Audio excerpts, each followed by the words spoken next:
Hey everybody, welcome back to Tim Travels. It's Terry, your host. So, so I had an interesting day. First of all, my trainee is off the truck. She did her 30,000 plus miles. I actually had a load coming in here to Southern California to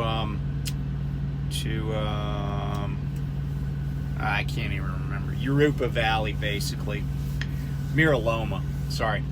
And so there's a truck stop, and I dropped her off at the truck stop, and somebody came and got her. I mean, I didn't like ditch her there. Actually, a family member came and got her, and she's hanging here in Southern Cal for a little while before she ultimately goes home. But she's finished her mileage. She did a great job. And so she's going to get some well-deserved home time and then start her upgrade process. And then after that, I went over to my 90, which was Costco in Mira Loma.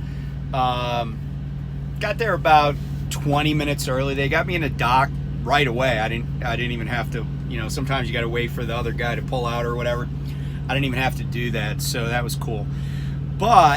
And they didn't take forever to unload me, but apparently the people that I was hauling for, the shipper, has a counting problem.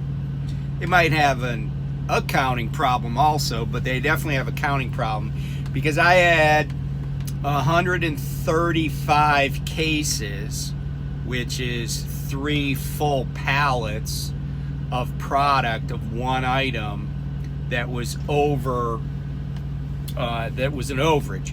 And apparently Costco will take up to a 10% overage, but they wouldn't, they were just not budging on 135 extra cases, because it was way beyond what they asked for. So, I file a claim immediately. I finally get through to claims. I get numbers, my claim numbers, all that. And they're like, yeah, we'll get back to you and let you know where to take this stuff, what the customer says. So they don't get back to me. My fleet manager knows about this. So then, finally after like 3+ hours, and this is a big customer of Prime's, but finally after about 3+ hours, I'm like, are you guys gonna figure out what you want to do with this? And I call them, I call, and man, this chaps my butt, but I call them and I get put on hold, and then I get hung up on. Well, then I call back, and then miraculously a message comes in and says, hey, take it to this food bank in San Bernardino. But of course, you can't just drop what you're doing and go to the food bank, because, as you may know, a lot of these places have very limited hours. It's kind of weird, but they have very limited hours for accepting anything, and then they might not even take what you want, because what I had was perishable. It was meat, meat products, not like fresh meat, but packaged stuff. And there might not be anybody there. So I called 3 different people, left 2 different voicemails. Finally somebody called me back. The irony of the guy that called me back is he doesn't even work at the place anymore, but he was like, hey, I appreciate Prime, you guys always bring stuff. He goes, I'm gonna call somebody who is I know works there, and tell them to call you. Well, then they were having a staff meeting, and it took forever to get back. And then the guy's like, oh, you got to be over here by 4:30. But mind you, by the time I even got the information about where to take the stuff, it was already like rush hour, because it's LA, it's Southern California, so. Rush hour starts at 2 p.m.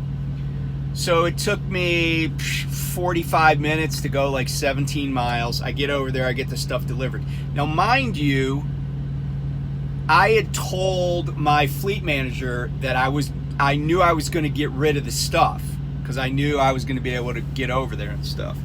So so then I get over there, and by the time I finish, it's like five-ish on the West Coast. So now it's 7 in Springfield. So, I wait a little while, but I'm like, and then I reach out to night dispatch, and let me just like do a little sidebar here. Night dispatch for at least lease operators, you got a fleet manager, and then you got night dispatch. Night dispatch does not work directly for the fleet manager. They work for operations. And we have 2 people that cover night dispatch for my fleet manager. Each of them works 4 days on, or nights on, and 4 nights off. One of those people is widely known to many people who have my fleet manager as their fleet manager. And he's widely known because he's a jerk. And on top of that, he's not really any good at his job. I mean, he's like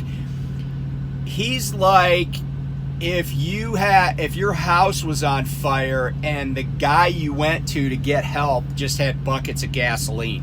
Like that's how useless he is. I mean, not only does he not do his job, but he's a jerk about it. He's jerk to drivers all the time. And so I'm like, hey, is anybody going to get me a load? Oh, well, sales hasn't sent anything over. Now, mind you, I guarantee he hasn't tried to get me a load. He hasn't, I don't know.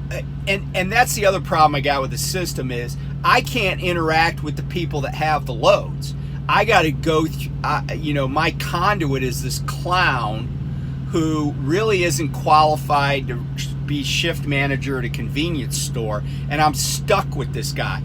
And everybody that is in my fleet is stuck with him 4 nights a week, and it's painful. It is so painful.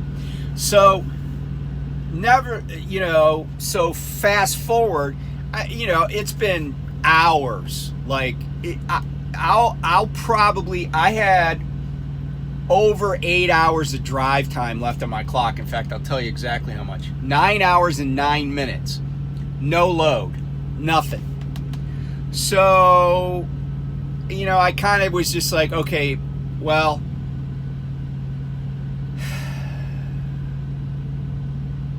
I'm just, I talked to my wife and I'm like, you know what, I don't have anybody on the truck. And by the way, my trainee, I told her last night, I said, don't take this the wrong way, but I'm glad you're getting off the truck because sometimes I like my alone time. And she said, it's kind of funny, she said, well, hey, don't take this the wrong way, but I'm really glad I'm getting off your truck. I'm sick of being on this truck. So again, she was great, did a great job. She's gonna do fine. She's gonna do fine. The backing will come. It's kind of like you make a little progress, then you kind of backslide, but she's gonna do just fine. She has good instincts, and she's pretty careful, and I think she'll do just fine. But anyway, so I'm like, all right, well, I'm gonna go get something to eat, and so I went over to Rancho Cucamonga, to the shops, food court, food area. Got some food over there. But it's time for dessert. So, you've heard what I had to say about my day and about my stupid night dispatcher. But stick around because you're in for a treat. Okay, everybody, back with you here on Tim Travels. So we're here in Glendora, California. Glendora's right off the 210 freeway, basically where the 57 intersects it, up along the San Gabriel Mountains. And just for a point of reference, Glendora is my wife's hometown. And the place I'm going to is world famous, and it's been here her whole life. And so anyway, take a look.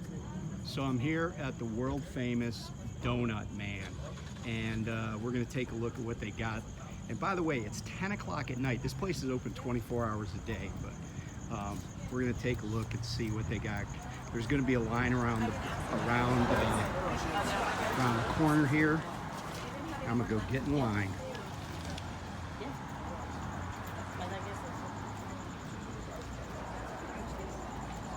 There's only a few people tonight.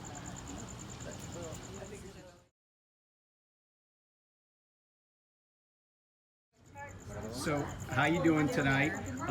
So we're here at the Donut Man. We're in the line at the Donut Man, and so you've been here before. Yes. What brings you back? Well, the tradition, as you say, and my daughter, all my kids. So your kids drag you to the Donut Yes, Man, right. and how many years have you been coming here? How many years? Like sometimes Yeah, 15 years. 15, All right. 20 years. My wife and I have been married 30 years this year, so I've been coming on and off over that whole time. So. Well, yeah. So it was nice to meet you, by the way. Nice to meet you too. All right. Yeah. I still don't even know what I want, so it's okay. It's donut heaven.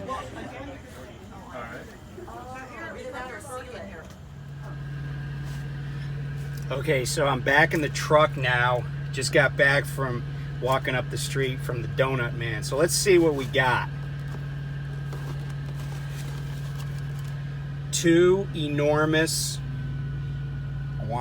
apple fritters, because I love fritters, and there'll be some crunch on those bad boys. And then I want to show you. So these are apple-filled, in the front here, apple-filled donuts. Whoops, can't get that one off. You can see the apple right here. Right here is the apple.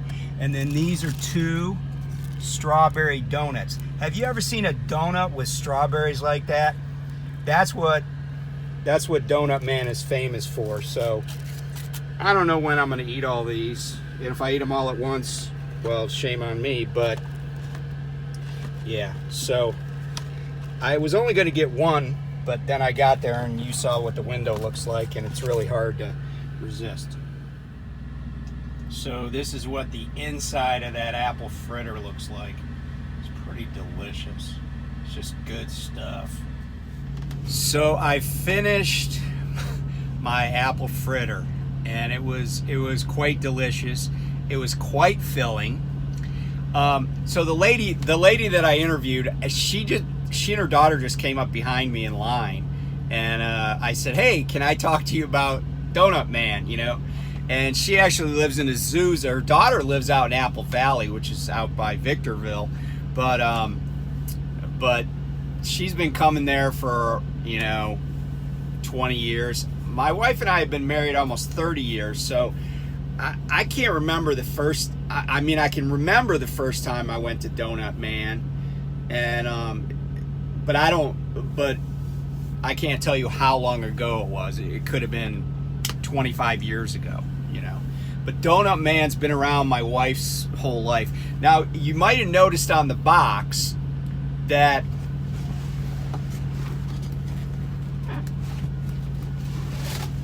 it says Glendora, which I told you is where my wife grew up, and Los Angeles. But the Los Angeles is at the Grand Central Market, and the Los Angeles location is pretty new. But the one there in Glendora on Route 66, which is Foothill Boulevard, that's been there in that location for the whole 50 years. And yeah, so it's nostalgic, it's filling, it's a lot of sugar, and I feel better. I didn't make any money tonight, but that's okay. I went to Donut Man, and you know, some days just going to the Donut Man is, you know, it's enough. It's enough. And I got, you know, a bunch of donuts left, and I'm gonna eat them all at some point. I'm not gonna eat them all at once because I don't want to, you know, like stroke out or go into a sugar coma. But yeah, so that was my day in Southern Cal. So thanks for tuning in.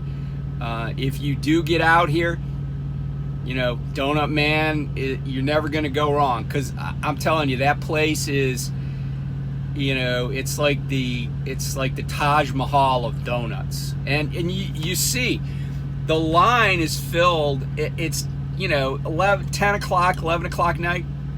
Every time I've ever gone there, it's like that, because I've only ever gone at night.